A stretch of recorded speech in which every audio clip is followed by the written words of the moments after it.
ಸ್ವರ್ಗವೇ ನಾಚುವ ಹಾಗಿವೆ. ಇಲ್ಲಿ ಮೊಗ್ಗು ಅರಳಿದರೆ ಹೂವಿಗೆ 1000 ವರ್ಷವೇ.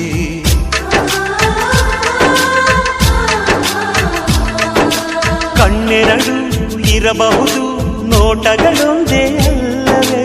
ರೂಪಗಳು ಎರಡೆರಡು, ಹೃದಯ ಒಂದೇ ಅಲ್ಲವೇ? ಈ ಜೀವನ ಸಂಜೀವಿನಿ, ಇದು ಅಣ್ಣನಾಶಯ, ನೀ ಹೇಳು ಶುಭಾಶಯ.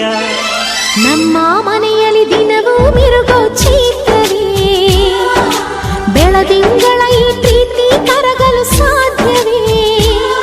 ಹೆಜ್ಜೇನಿನ ಸದಿಗೂಡಿದು ಇಲ್ಲಿ ಪ್ರೀತಿಯ ಪರಮಾನ, ಪ್ರೀತಿಯ ಯಜಮಾನ. ನಮ್ಮ ಮನೆಯಲ್ಲಿ ದಿನವೂ ಮಿರುಗೋ ಚೈತ್ರವೇ, ಬೆಳದಿಂಗಳ ಈ ಪ್ರೀತಿ ಕರಗಲು ಸಾಧ್ಯವೇ?